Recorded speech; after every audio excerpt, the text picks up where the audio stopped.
Hi everyone, Ryan Young here. Glad you could join us today. We're here at the Western Canadian Crop Production Show in Saskatoon. And joining me today is Chris Hutchinson. He's the manager of corporate partnerships. And he's also with Canada's Farm Show, presented by Viterra.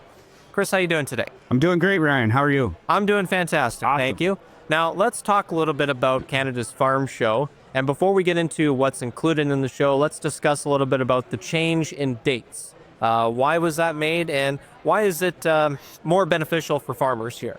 Yeah, absolutely. So, great point. We decided to change the date after about a year and a half, 2 years of planning to March 18th to 20th this year. And the goal with that was to really get ahead of the growing season overall. So get away from our traditional dates of June, which, is a time when farmers and producers are facing a number of different challenges, be it weather-related or other. And so for us to move into March this year, it gets us ahead of really the growing cycle, if you will, ahead of the seeding or the plant, and just at a time when there's a renewed sense of optimism. And not only is there a lot going on over the course of the 3 days of the show, there's also a lot of stuff happening prior to the show. Let's kind of do that in chronological order here. So I understand there's something happening on Sunday. It's a big event. Yeah, absolutely. So it's fully announced and pretty much sold out. So we have a Jelly Roll concert in the Brant Center in Regina on the Sunday evening, and that is a presentation of Canada's Farm Show presented by Viterra. We're really excited about it. It's the first big one in a long time in that facility, and it's going to be a great way to kick off the show. And there's another event on Monday. Talk a little bit about that. Yeah, Monday's more of an industry day overall. So we have a handful of events happening there.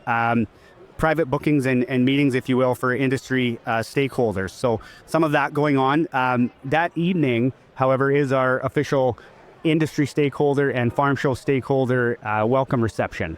And that'll be held at the Viterra International Trade Center that evening as well. All right. And of course, the 3 days of Canada's Farm Show.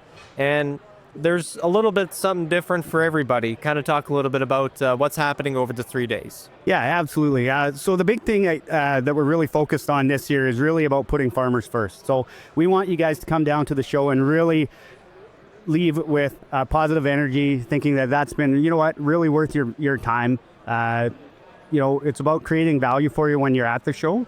And so making sure that you're here, you've taken time to learn something. You maybe attended an educational seminar or something like that.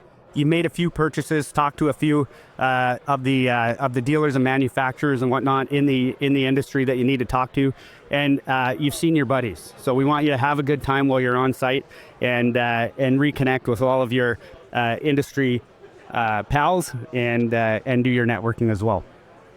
So if anyone wants to get more information and admission as well, what else do we need to know about the show?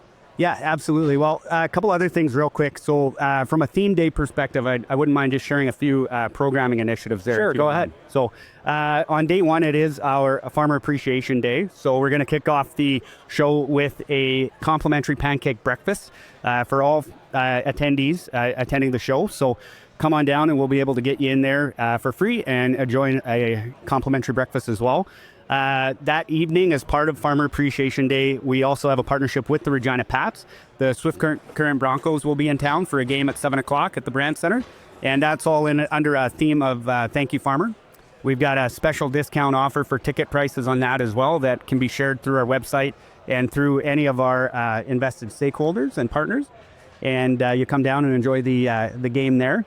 Day two on our Innovation Day, we have a number of different events happening on that day, including our awards and our Launchpad presentations. And then on day three, on the Thursday, it's kind of the final day of the show. We have just a tremendous amount of programming happening there as well. All right, awesome stuff. If anyone wants any more information, how can they get it? Yeah, for sure. So canadasfarmshow.com is the place to go for all of that. We also have our social channels as well, primarily on Facebook, that you can take a look and get your information on as well. And then, of course, send them to saskagtoday.com. That's right. For all the latest information on Canada's Farm Show, among many other farm shows throughout the year. Chris, thank you for your time. I appreciate it. Yeah, thanks, Ryan. That's Chris Hutchinson with Canada's Farm Show, and that's happening March 18th to the 20th. Mark your calendars on that. And that's going to do it for this portion of the Western Canadian Crop Production Show. Again, on behalf of Chris Hutchinson, I'm Ryan Yudd.